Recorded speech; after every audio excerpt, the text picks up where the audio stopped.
오늘도 추운 날씨지만 하나님을 사모하여 모인 우리 모두에게 크고 놀라우신 은혜가 충만하길 먼저 간절히 소망합니다. 여러분, 오늘 말씀을 함께 읽으면서 여러분들 머릿속에 오늘의 이 말씀의 모습이 생생하게 그려지지요. 어떤 부분에서 놀라셨습니까? 풀무불을 7배나 그 불의 강도를 높였다고 하는 부분에서 상상이 되어집니다. 여러분들 화덕을 우리가 가끔 도자기를 구울 때에 화덕을 경험해보고 또 무엇인가 경험해보면 그 불이 얼마나 뜨거운지를 알게 됩니다. 그런데 그 풀무불을 얼마나의 강도만큼 높였을지 깜짝 놀라기도 합니다.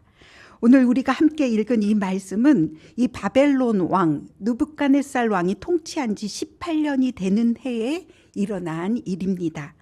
이 느부갓네살 왕은 아시리아를 멸망시키고 바벨론을 세운 그의 아버지와 함께 전쟁의 선봉에 서서 공을 세우고 난 후에 바로 왕위를 이어받았습니다. 우리가 지금도 이 바벨론 왕국하면 바벨론 유수를 통하여 늘 기억하고 있는 나라이고 왕국이지만, 그러나 이 바벨론 왕국이 얼마나 지속되었는지 여러분 아십니까? 세어보니 90년 남짓, 100년도 되지 않은 세월이었습니다. 그러나 그 짧은 존재에도 불구하고 이 느부갓네살 왕은 자그마치 43년을 통치하였으며 그 또한 그 왕이 황금기를 이루었습니다.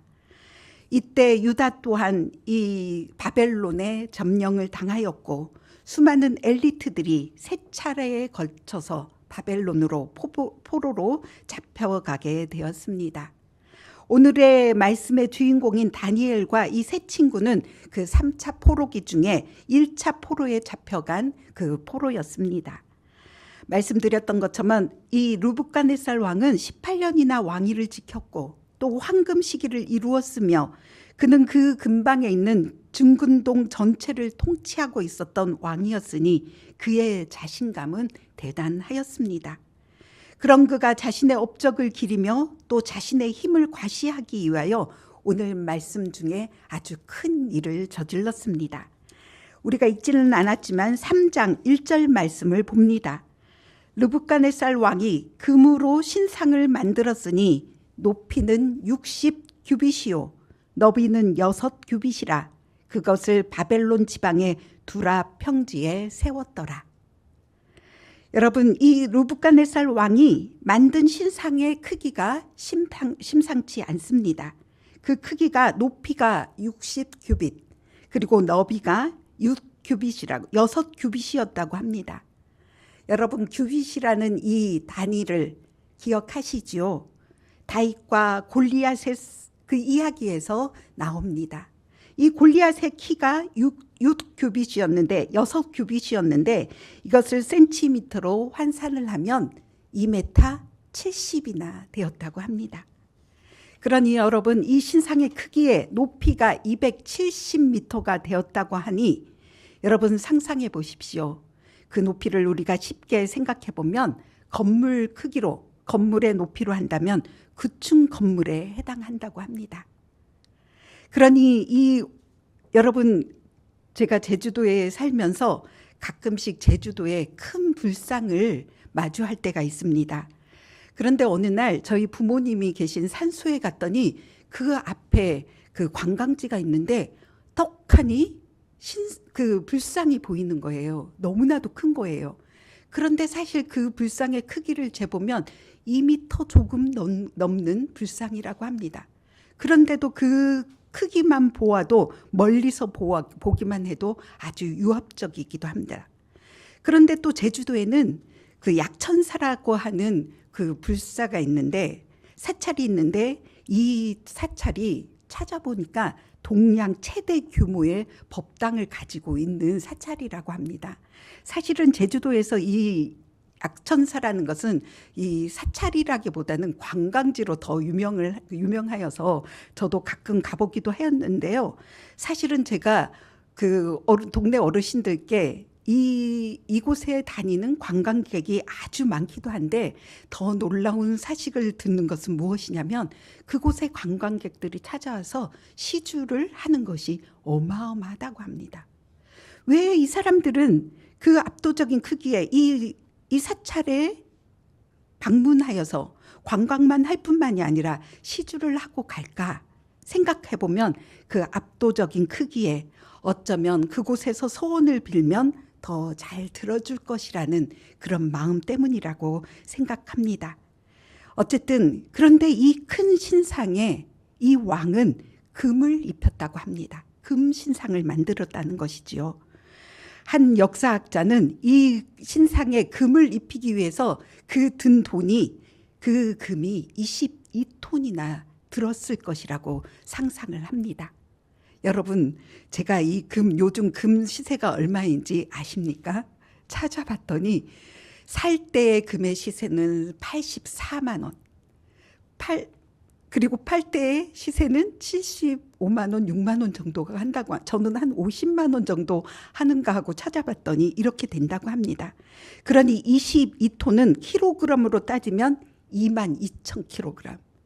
한 돈만 있어도 좋을 텐데요. 그런데 돈으로 따지면 567만 돈이라고 합니다. 제가 수학과를 나눠서 계산을 좀 해보려고 80만 원을 곱해봤는데 도대체 그 수를, 그 천문학적인 수를 세면서 여러분들에게 이걸 들을 자신이 없어서 사실은 천문학적인 수라고 이렇게 적어 놓았습니다. 그런데 또 어떤 학자들은 이것보다도 금이 더 많이 필요했을 거라고 얘기하는 것이지요. 그런데 이 다니엘이 느부갓네살 왕의 꿈을 해석해 주는 2장 31절과 32절에 보면 왕의 큰 신상을 보았는데 그 우상의 머리는 순금이고 가슴과 팔은 은이고 그리고 나머지들은 뭐 동으로 사용했다고 이런 기록을 보면 어떤 학자들은 머리만 순금을 사용했을 것이라고 그렇게 추정하기도 한다는 것이죠. 어쨌든 우리가 얼마 만에 돈이 들었을까 하면서 놀라기도 했지만 이 어마어마한 신상을 누구나 어디서나 볼 수 있도록 두라 평지에 세웠다는 것입니다. 이 두라 평지는 우리가 잘 알고 있는 바벨론의 그 도시인 바빌론인데 우리가 이 바벨탑이라고 잘 알려져 있는 그런 신할 평지가 있는 그곳이라고 합니다. 여러분, 우리 근처에 두물머리라는 곳이 있죠. 그 두물머리 뜻이 무엇입니까? 북한강과 남한강 두 강이 만나는 두물머리라고 하는 것처럼 이 신할 평지나 이 두라 평지가 있는 곳은 유프라데스 강과 티그리스 강이 만나는 그런 그곳, 아주 평지, 넓은 평지가 있는 바로 그곳에 이 신상이 세워졌다는 것이죠. 이 신상이 곧 바벨론이고 또 이 신상이 곧 왕 자체를 상징하는 것이었습니다. 그뿐만이 아니라 이 느부갓네살 왕은 자신을 나타내는 곳에는 이 해외 원정을 통하여 그 곳곳마다 기록지를 기록하였는데 그 기록지를 보면 내가 레바논을 원정을 조직하였고 내가 나라의 대적을 물리쳤고 내가 흩어진 자를 돌아오게 하였고 이는 나의 도성이며 나의 도시이며 무엇이었습니까? 늘 나의 자만심이 늘 가득한 자였습니다. 결국 그는 이 어마어마한 금신상을 세움으로 말미암아 자기의 입지를 더욱 굳건히 하였고 모든 이들이 자신을 섬기도록 하였던 것입니다. 그런데 앞서 말씀드렸던 것처럼 이처럼 아등바등 그가 최선을 다하여 자신의 그 입지를 세우고자 하고 지키고자 하였지만 그가 만들고 이어나갔던 이 바벨론이 그 지속되었던 시간은 고작 100년도 채 되지 않았습니다. 그의 나라가 오래가지 않을 것임을 하나님께서는 그의 꿈을 통하여 이미 보여주셨습니다. 그러나 느부갓네살 왕은 늘 착각독에 살았습니다. 자신이 지은 이 왕국이 영원할 것이라.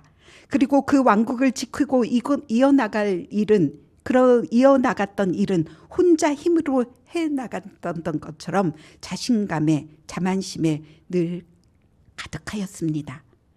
우리 또한 살아가면서 크게 착각하는 부분이 바로 이것입니다. 내가 성공을 이룬 것이, 이 영광이, 또 내 삶이 영원할 것처럼, 또 이 모든 것이 나 혼자 힘으로 이루어낸 것처럼 늘 착각 속에서 살아갑니다. 그러나 성경은 말합니다. 하나님께서는 늘 말씀합니다. 이 세상에는 영원한 것이 없으며 또 하나님 없이 혼자 살아갈 수 있는 사람은 없다고 말씀하십니다. 영원한 것은 하나님 한 분밖에 없으며, 그리고 하나님 없이 혼자 살아갈 수 없는 우리 인간이기에 우리가 연약하다는 사실을 깨달아야만이, 또 인생이 허무함을 깨달아야만이 온전히 우리가 하나님 앞에 설 수 있는 것입니다. 그러니 믿음이 무엇입니까? 신앙이 무엇입니까? 하나님이 영원하신 하나님을 의지하는 것입니다. 내 삶의 주인이 내가 아니라, 내가 이룬 이 모든 것이 내가 아니라, 나로 인한 것이 아니라, 내 삶의 주체가 내가 아니라, 이 믿는 우리의 신앙인 우리는 이 내 삶의 주체가 하나님이 되어야 하며 나를 인도하시는 분이 하나님이 되어야 하는 것입니다. 그렇지 않다면 내가 주인이 되는 삶에서 단지 하나님의 존재는 내 피로를 채워주시는 수단으로 생각하는 우를 범할 수 있기 때문일 것입니다. 결국 이스라엘이 이 바벨론의 멸망을 당하고 예루살렘 성전이 함락당하고 하나님께 제사를 지낼 그릇조차 빼앗겨 그들이 더 이상 예배할 수 없는 처지에 놓인 것도 그들에게 하나님이 우상으로 전락해버렸기 때문이었습니다. 이처럼 느부갓네살 왕은 금 신상을 만들고 모두가 잘 보이는 곳에 세워놓고는 이 낙성식에 모든 이들이 참석하도록 명령을 내렸습니다. 그리고 참석한 그들을 향하여 또다시 이처럼 명령을 내렸습니다. 백성들과 나라들과 각 언어로 말하는 자들아, 나팔과 피리와 수금과 삼현금과 앙금과 생황과 및 모든 악기 소리를 들을 때에 엎드려 금 신상에 절하라. 엎드려 절하지 않으면 맹렬히 타는 풀무불에 던져 넣겠다.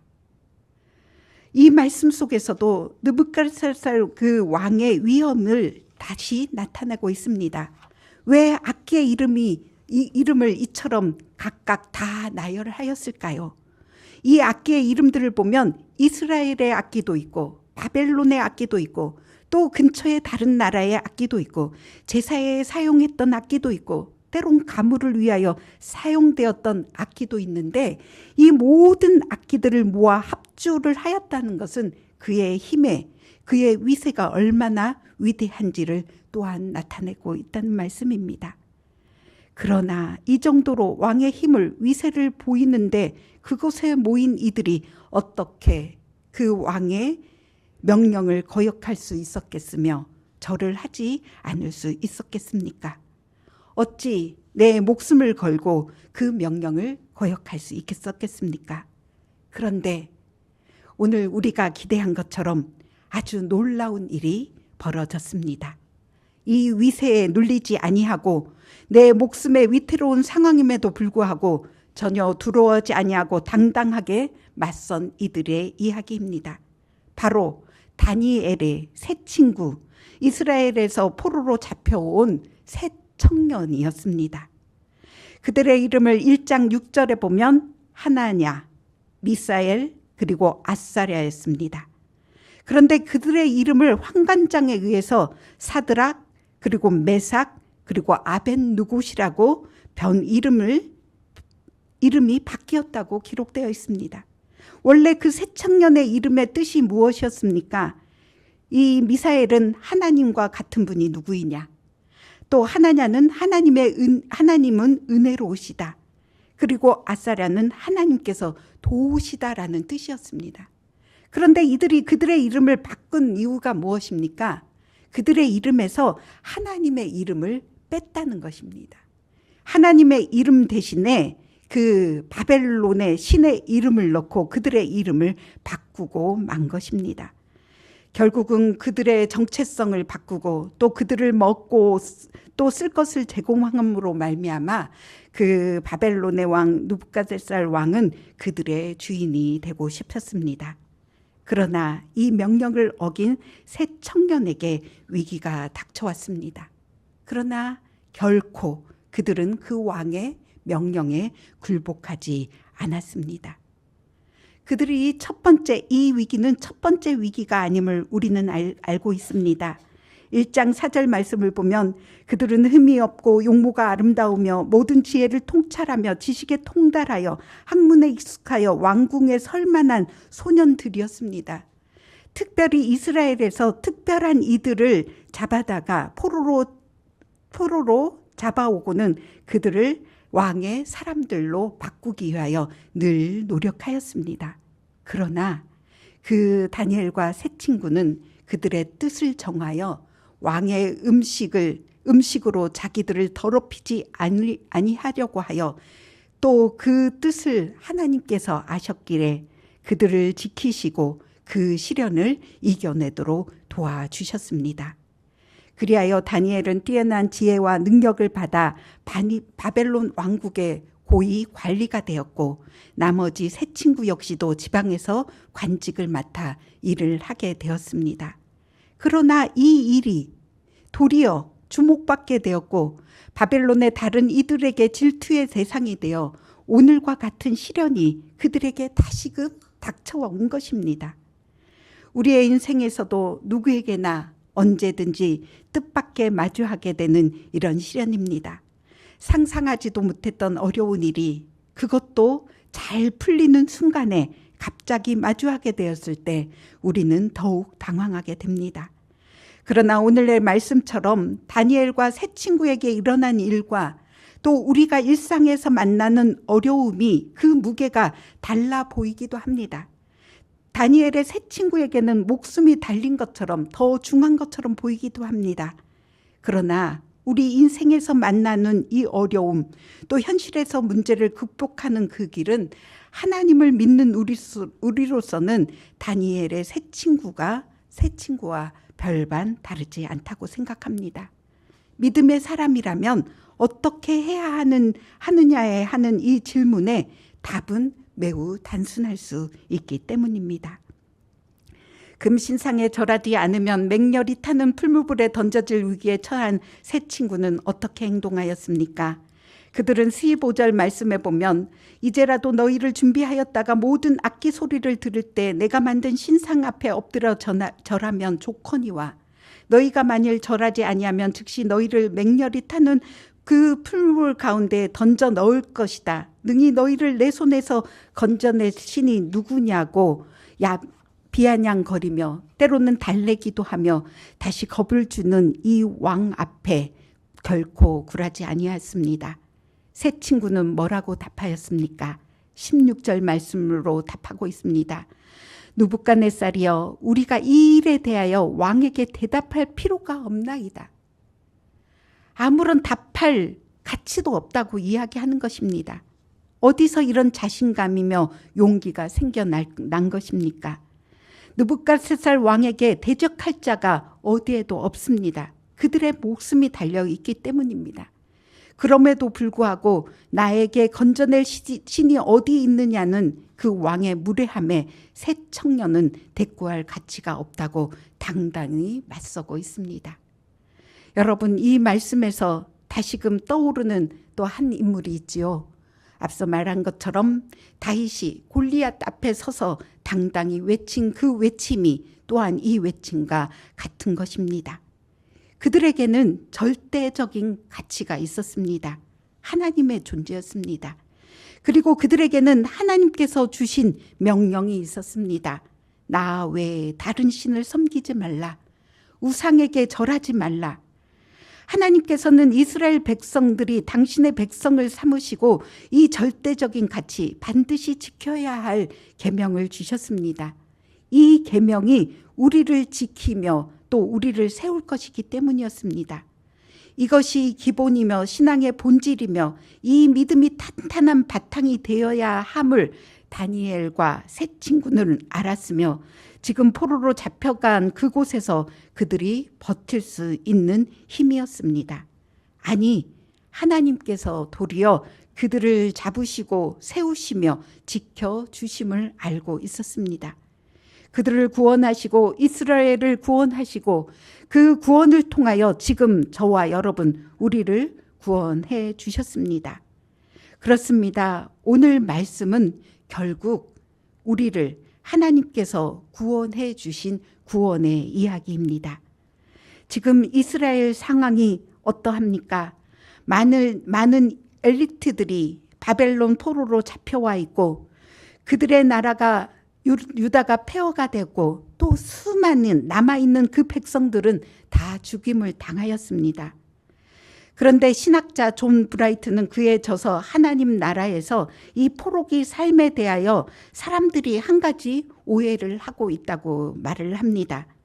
여러분, 이 포로로 잡혀온 이스라엘 백성들이 이 바벨론 땅에서 어떤 삶을 살았다고 상상을 하십니까?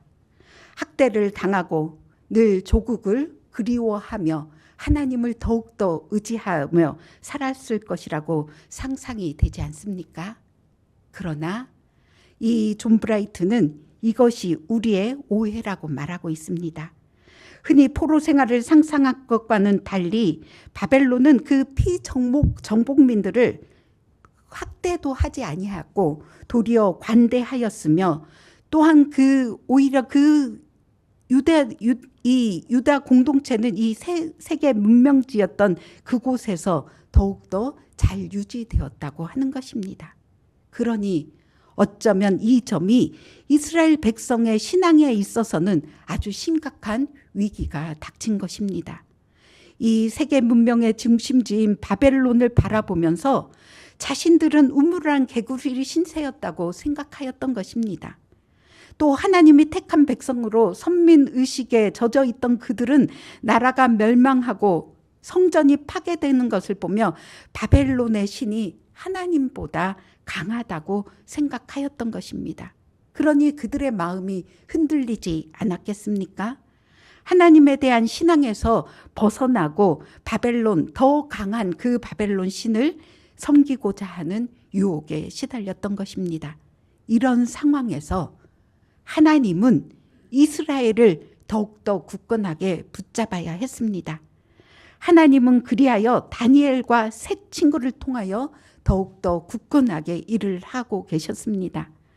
놋뱀을 높이 매달아 모든 이스라엘 백성들을 구원하셨던 것처럼 다니엘과 세 친구를 높이 세움으로 말미암아 느부갓네살 왕이 세운 그 거대한 금신상에 맞서 싸우셨던 것입니다.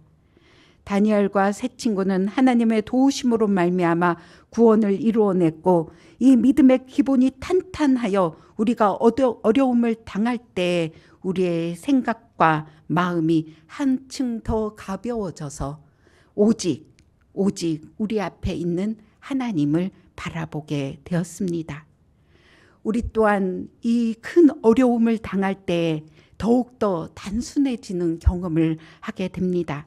내 힘이 아니라 아무리 내가 발버둥을 쳐보아도 내가 이 어려운 문제를 해결할 수 없음을 깨닫게 되는 그 순간 내 모든 것을 내려놓고 오직 하나님만을 의지해야 할 것임을 명확히 보여주고 있습니다.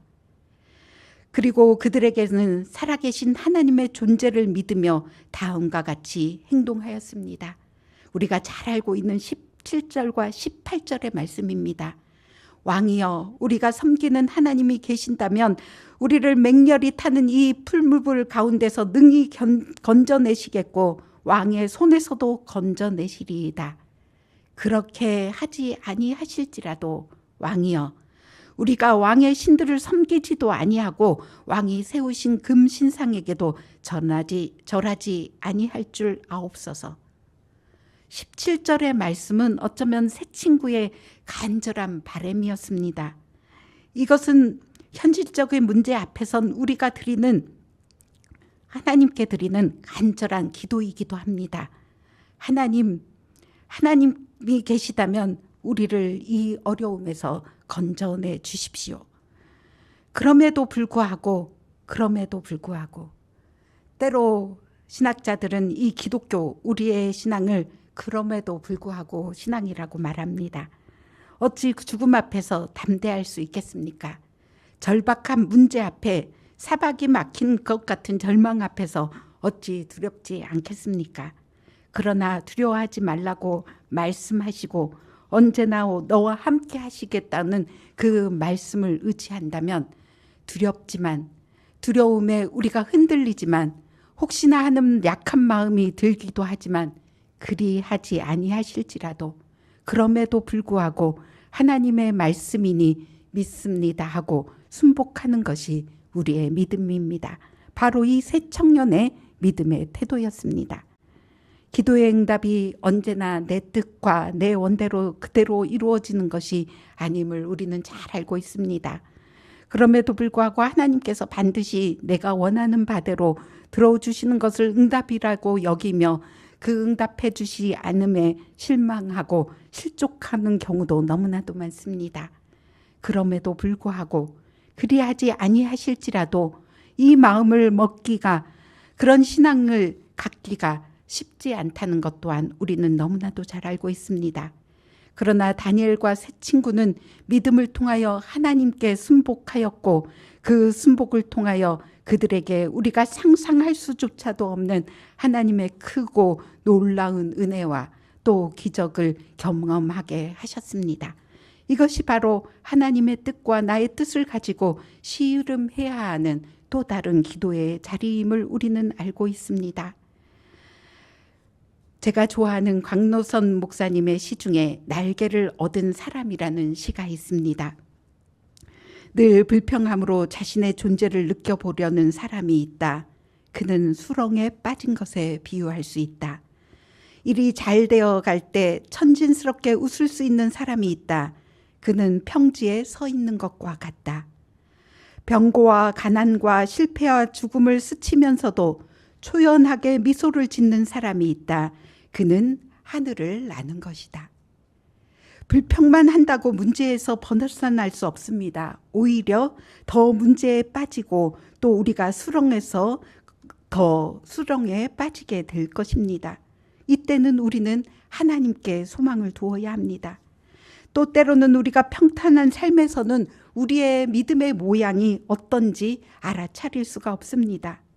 그러나 병고와 실패, 죽음에 맞서서 아무것도 할 수 없는 나 자신을 보고 또 어려움 속에 있는 이들을 보고 내가 아무것도 도와줄 수 없음을 알아차릴 때 우리는 그 시간 하나님께 간절한 도움을 바랍니다.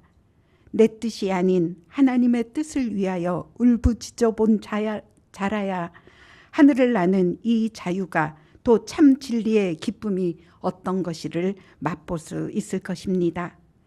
사랑하는 여러분, 오늘 말씀의 제목처럼 우리가 현실적인 문제를 극복하는 길이 무엇일까 생각해 봅니다. 오늘 말씀에 그 답이 있습니다. 하나님이 신실한 자들을 보호하시고 또 고난 속에서도 함께 하십니다. 어떤 시련과 시험 속에서도 하나님은 그의 백성을 사랑하심으로 늘 함께 하십니다. 하나님께서는 오늘 맹렬히 타는 불 속에서도 새 사람과 함께 하시고 지켜주셨던 것처럼 결코 하나님은 그의 백성을 홀로 두지 않으시는 분이십니다. 오늘 말씀을 통하여 이 귀한 사실을 깨달아야 할 것입니다. 이 믿음이 있다면 우리는 어려운 일을 당할 때 오히려 단순하게 하나님을 의지할 수 있는 믿음의 힘이 생길 것입니다. 사랑하는 성도 여러분, 하나님께서 말씀하십니다. 항상 나는 너와 함께 하겠다. 두려워하지 말라. 힘들고 지칠 때 나를 위해 눈물로 기도하시는 성령님, 언제나 나를 위해 목숨도 아낌없이 내어주시는 예수님, 늘 내 곁에